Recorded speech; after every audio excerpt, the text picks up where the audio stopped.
Hello and welcome. Well, I have a question for you. What was your favorite children's book when you were growing up? Do you remember the storyline and who the favorite characters were? I think we'd all agree how important it is for children to open their minds and to read books much more often. Also, that their reading skills contribute to their success in school, work, and later on in life. And as much as we are living now in a digitally driven world and will only continue to, even more so with the introduction of stuff like virtual reality and everything else, we never should stop encouraging children to read books. So to talk to us today about the benefits of children reading and how you can encourage your child to have a lifelong love of books, we welcome our special guest, Katie Moore, the founder of Luxuread. It's a book subscription box that delivers hand-picked books every month from Australian producers. Thank you for joining us. How are you? I'm good, thanks, Rachel. Thank you for having me. This is a really, really nice subject to be speaking about. And I think it's something that now, as I was just saying, with the introduction of our digital world, that we have to ensure that we are sort of passing down, and it's something that we're not going to lose, I think. There's lots of things to talk about and expand on this particular topic, and it's really great. And thank you for joining us. There's a wonderful quote that says, they say that a child who reads will be an adult who thinks. So to begin with, I'd love to know what your thoughts are on that particular phrase. It's so true. There are so many elements that contribute when you're reading to a child, contribute to how they are when they're grown. So many ideas and skills that you don't necessarily see are in a book, Yes, but they're there. Yeah. Absolutely. I'd love to know initially, what do you think the advantages of children reading books are? How would you describe that maybe? I think it's, apart from the obvious getting them off the screens, which is always a challenge, even with my two, and I don't let them sit on the screens a lot. But just having them sit away from the screens, being able to pay attention to a book, take the story in, feel the pages turn. It's the same as really when you're an adult and you prefer an actual book over a Kindle or one of those. It's just nice to see them sitting there absorbing the story. But I also think it really helps them to develop some critical thinking and an emotional maturity that will kind of last them and build through to adulthood. Yeah. It really sets the good foundations. Absolutely. And I think reading books really helps build your child's imagination and increases their vocabulary, as you just said, and helps develop critical and social communication skills that definitely, as you just said, will help prepare them for later on in life. And I think also it helps kids to become more emotionally literate with both good and bad emotions. And this, of course, in turn can help them be more open to talking about things and their feelings later on in life. I don't know. What are your thoughts? Absolutely. Yes. It's, I say again that you don't really realize these things as you're reading them a storybook, because you kind of just look at it as a storybook, but it's all those little things that once you start reading to them frequently, and then they start reading to themselves, and that it starts to become ingrained, and it just becomes second nature. It's just something that they know. And so they're able to better deal with things emotionally as they grow. Yeah. And I was reading also, there was a study in the UK by the Institute of Education, and it was really quite interesting. And they showed that reading for pleasure can increase a child's cognitive development across many areas of education, and including a 9.9% advantage in mathematics. So it's not just, English, as a subject per se. It really can help across lots of others. And 9.9 across mathematics is quite a big increase. I'd love to know what your thoughts are. Yeah, it's definitely not something that's just going to benefit them with English and language studies, although it absolutely will. Because all the cognitive development, all the other stuff that it's sort of helping expand their minds, which is really, really critical, isn't it? Absolutely. Yeah, Yeah, so maths, like they'll be reading a story, and because they can comprehend that, they can comprehend then like some problem solving going into a yeah, mathematics lesson, and then that gives them confidence to further their mathematics skills or science skills and everything. So it just leaves those foundations, yeah. and you can build on those as they grow. And it undoubtedly, I guess, can be fun and imaginative activity as well, which opens up, a whole different world in their mind and encourages them to develop language, literacy, and brain development overall. But sometimes it might just take for children to find the right book to really get into reading.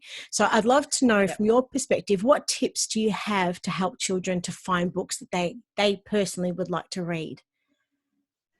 Well, it's not a one size fits all, obviously. And I do find sometimes I see lots of posts go up in reading groups with the tween, like kind of late primary school age kids, and they say, they love this series and it has 20 books in it or something, and that's great. Mm-hmm. But what we try and get them to do is not get stuck in a set genre or a set Okay. Yep. series, and we put books in front of them that are around a theme and try and break them out of their comfort zone, give them a really good range of uh, illustrations and themes and characters and everything. So it's a really diverse range of books that we pick each month for each age group.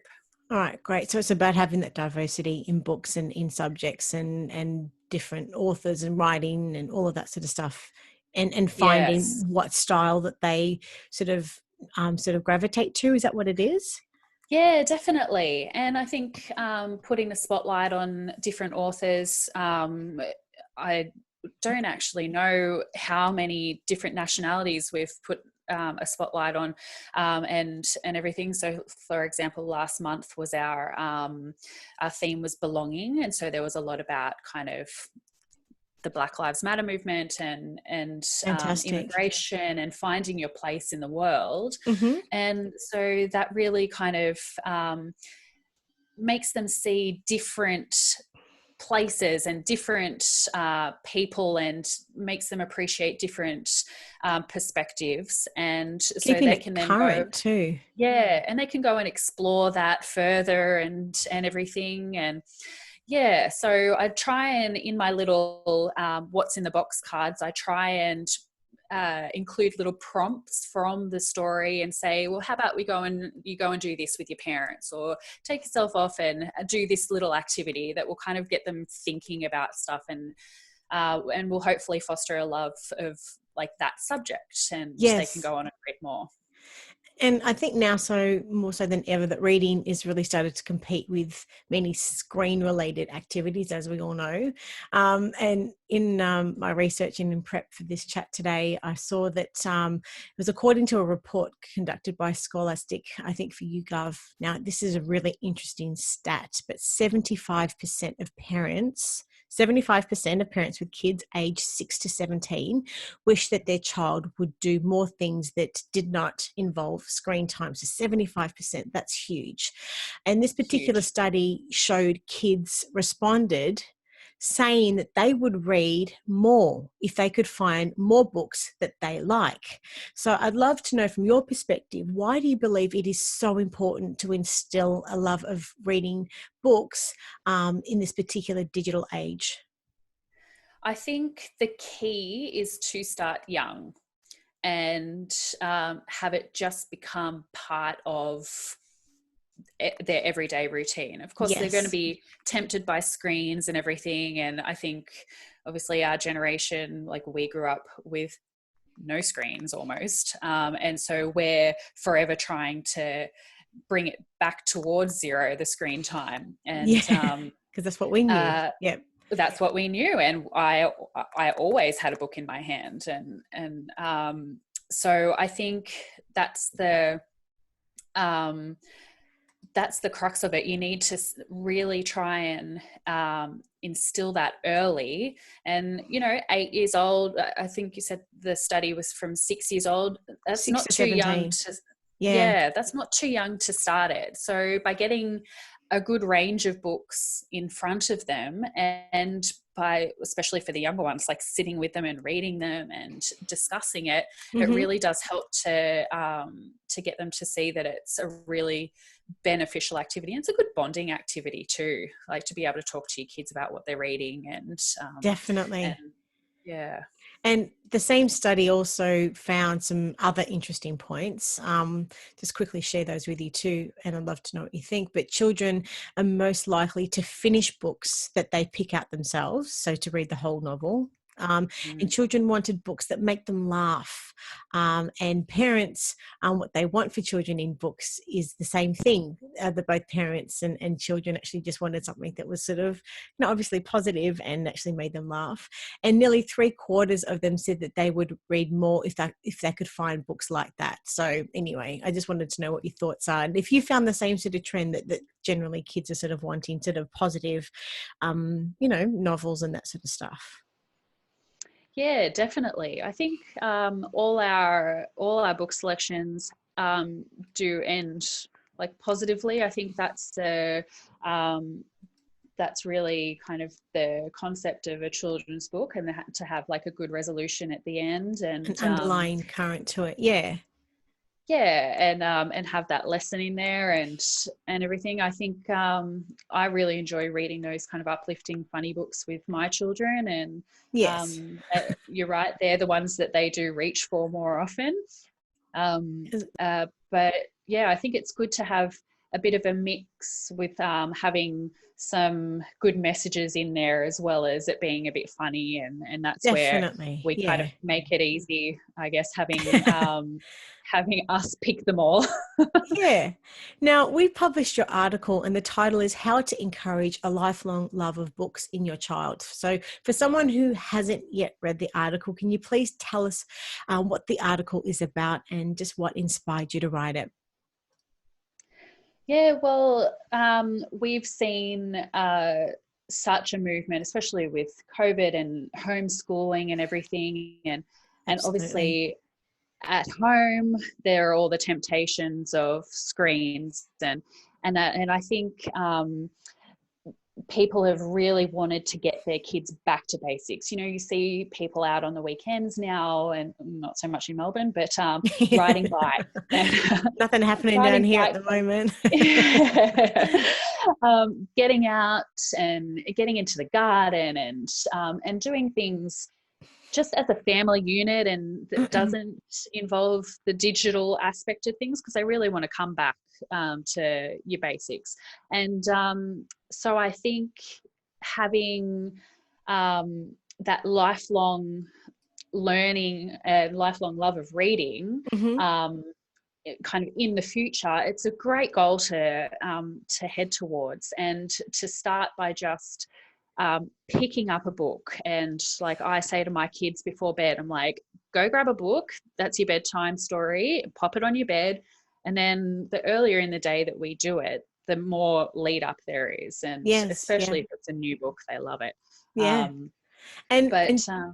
overall, I guess children mimic what they see, and as you mentioned before, what better way to encourage a love of reading for kids than like the whole entire family to sit down and maybe just have a group reading time. Everyone's going to sit and read their book as they sit on the couch. So I'd love to know, Yeah. from your perspective, how can parents entice their children to read? Do you have any tips at all? I think picking out the story before bedtime is a really good one. I think chatting to them about what kind of things are going on at the moment, and like I mentioned with the Black Lives Matter, and picking books that really kind of show them in an age appropriate way how, like, what's going on in the world around them, and trying to relate it back to current events that they may be exposed to. I think that's really good. And to give I what also children think, the opportunity maybe to make up what their mind and what their feelings are about those things as well, like using that emotional definitely, intelligence and actually asking them to self-regulate, and how do you actually think yeah, about, how do you feel, and do you think that as well? It sort of gives a conversational yeah. point over dinner. Yeah, definitely. Because if you asked a child, if they saw someone who was dressed differently or they thought looked different to them in the street, like they wouldn't, like, you can't say to them, what did you think about that? It's not something that they would respond to. But if it's in Yeah, a story, they can say, oh, like, this is what happened, and you can say, yeah, isn't that great that this person in the came third up to this person or person in the something. park and helped them out. And it's Yes. always good to be kind and inclusive and stuff like that. So I think that that's a really good way of bringing out conversations, and then they'll be keen for the next book that will create a discussion around that. Yeah, as But well. like you did say, it is really good to have a parent read alongside them as well. So I always get out my books. I've always got a million to read, and You so would. I sit there with them, and it gets me off my phone too, and stops checking emails, and um, So, so, yeah, so it's good. so what I'm hearing is that I guess how parents can entice children to read is to keep it current, to give children the opportunity to use the subject in the book that's relative and relevant to what's happening in the world at that time. Black Lives Matter as an example. Give children the opportunity to decide what they think and what they feel about what's happening. And of course, it's all going to be age appropriate depending on the child as well. But a great opportunity for parents to build a stronger relationship with their children, and to just open up conversation as well. Um, Definitely. and so getting back to that study, so as we said before, it mentioned that 78 of parents wish their children would read more books for fun. So is there Yeah. anything else that you can maybe suggest how parents can make reading more fun for their kids? Is there anything else that you suggest at all? Yeah, I think that so what I've started doing recently, especially since lockdown, is you make it really, especially for the younger kids, mine are 5 and 2, and if you make, like, they love making pillow forts and everything, so you pile half a dozen books in a pillow Oh, fort, gorgeous. and you have something special to eat, and like a little snack, and I think they really love that. So it's a really good way to start it young, and they can associate that with a really nice experience, which I guess is in turn is like our adult boxes that we have. Makes it a nice experience to read, As well. and I think that will stay with them as they grow older. And how about nostalgia? So, the very first question I asked at the start of the chat today was asking our audience, what was your favorite children's book? And do you remember the story? And do you remember the characters? And have you sort of found that as we find, even with like toy brands and those types of things, be it from Batman to Transformers for the guys, and of course for the girls, Cabbage Patch or whatever it is, that you obviously want your children to be able to, through the lens of nostalgia, to sort of experience and share that moment with your child, that they're loving the same toys that you did. And the same thing can happen possibly with children's books, about what books that we loved as children, and having parents share that same novel with their child through the lens of nostalgia. Have you found that that is another thing that can maybe help parents make reading more fun for their kids, and explaining that they loved to read that book when they were young? Is that something that you've Yeah. had an experience with at all?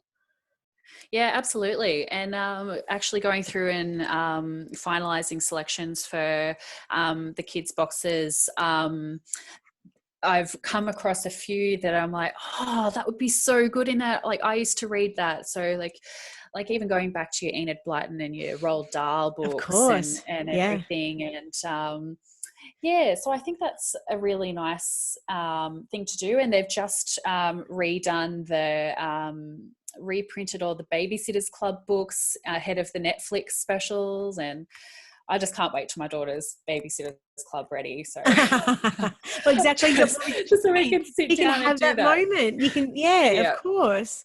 So, I mean, what are I guess some of the genres that are currently and at the moment most popular then?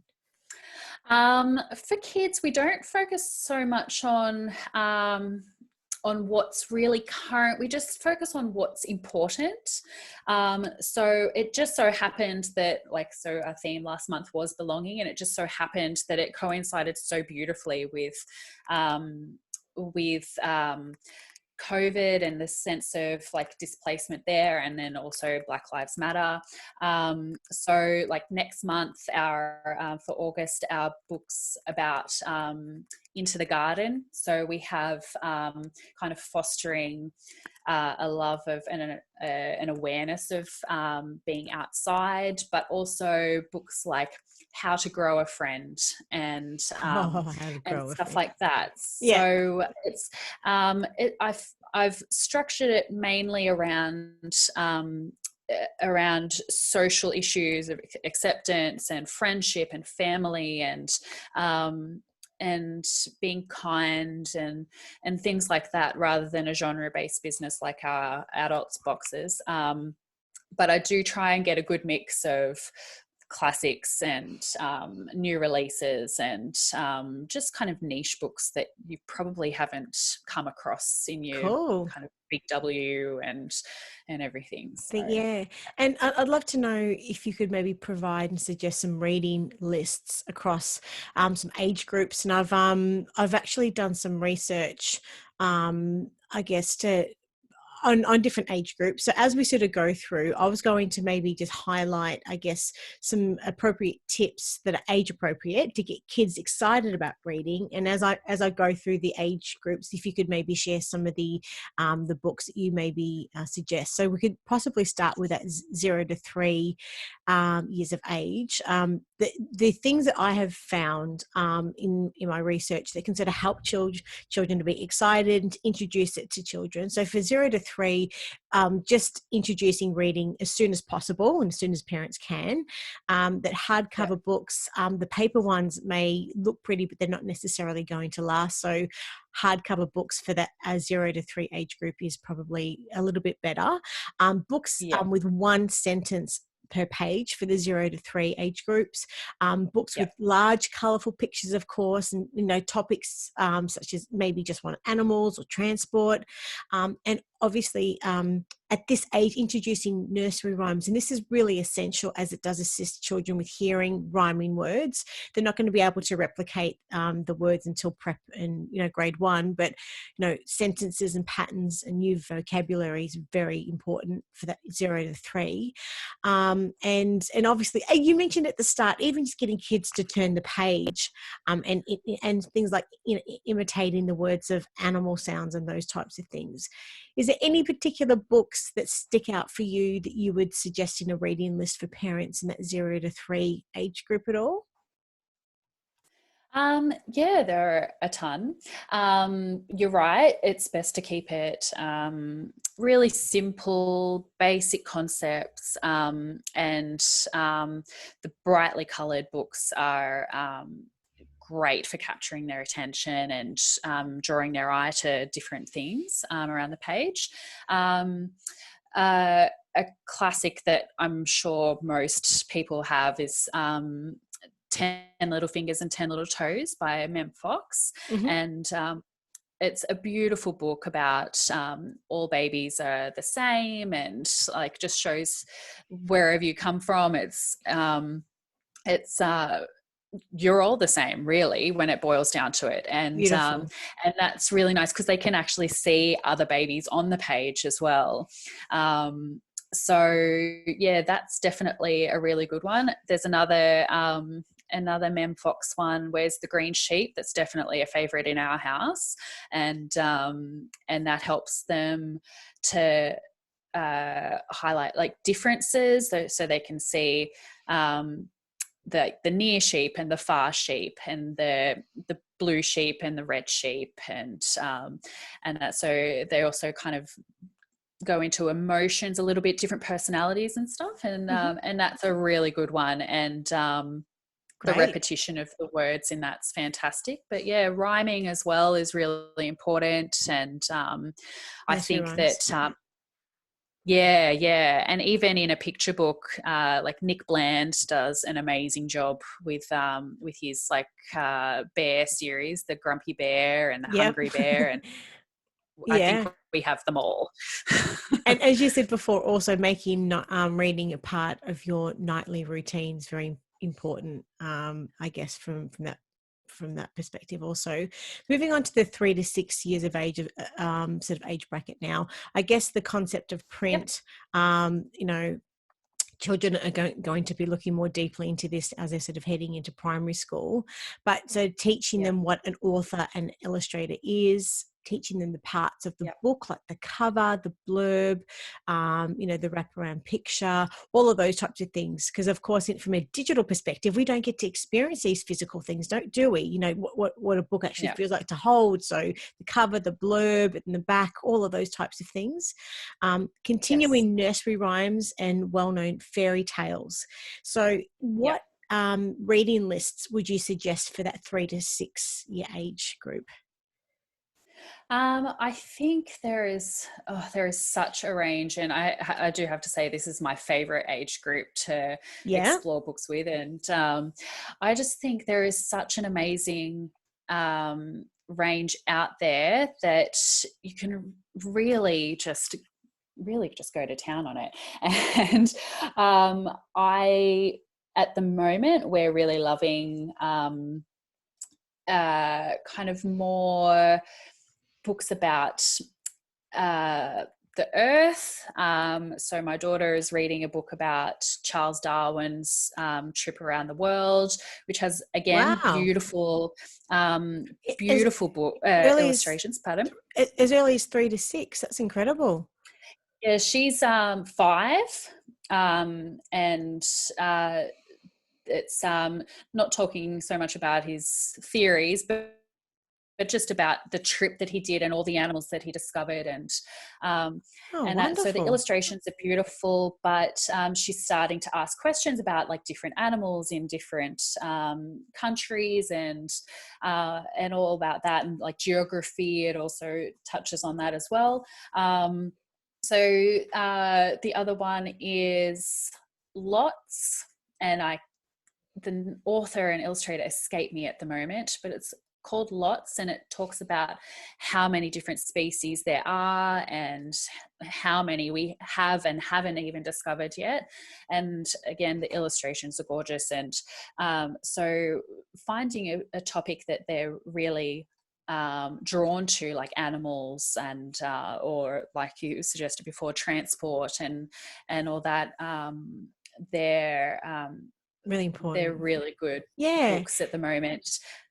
And moving on to the 7 to 10 years of age, and from what I can see, a lot of children struggle the most in this age bracket. And so Yeah. generally books with shorter chapters, children at Yep. this age love to feel older than they are. And they, of course, get very excited about finishing a chapter.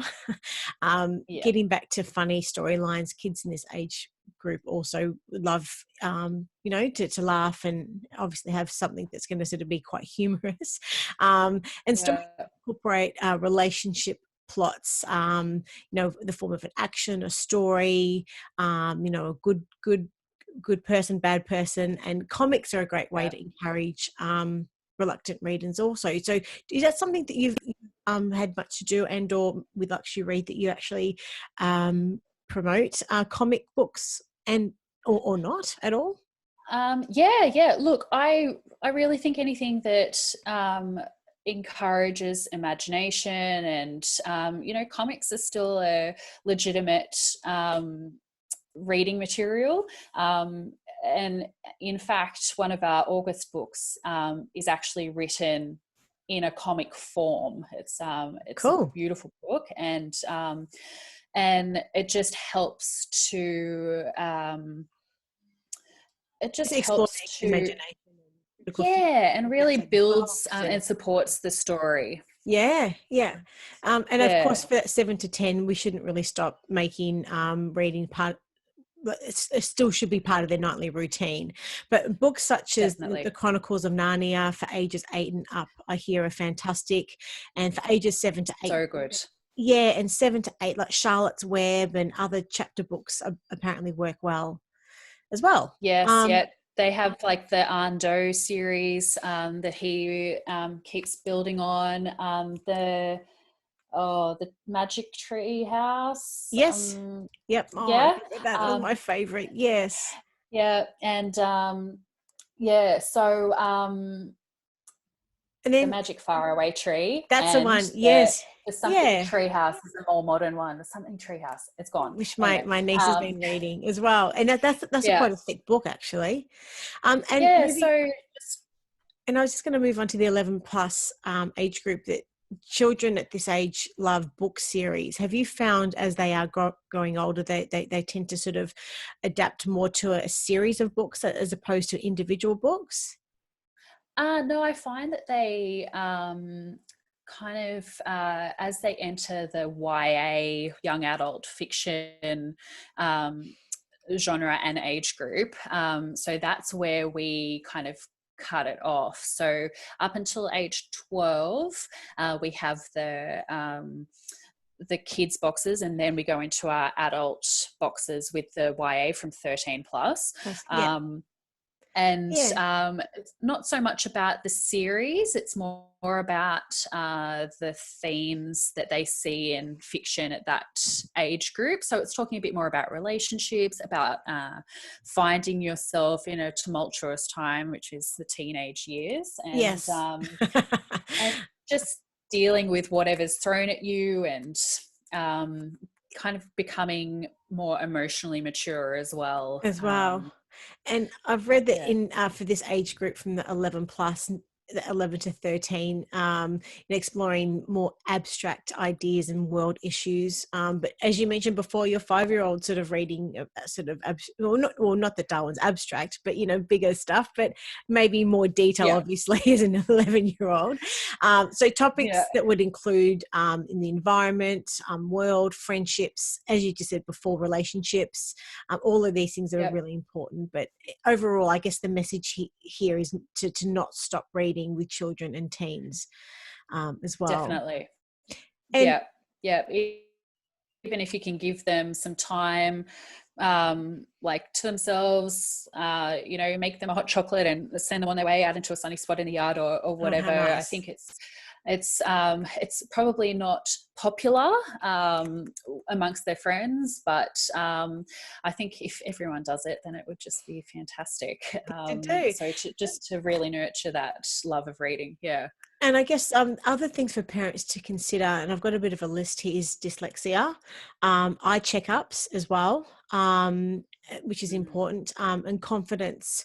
So, for some children, it may be that you have to sort of drop back a level or two, just where their reading level is. And let's face it, Yes. English isn't the easiest language to read, as it isn't always from phonetical all the time.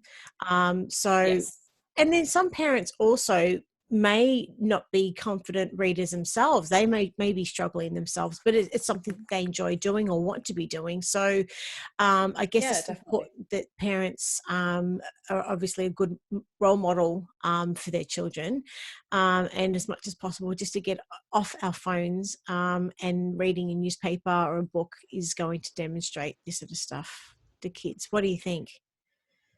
Yeah, even if parents aren't huge readers, I think it's still important that it's a priority for them to instill that in their children. Like you said, English is a very difficult language. And, even the other day, my daughter was asking, how come sail is spelt differently there? Like boat sail, as opposed to sale, like if you make a sale in a shop.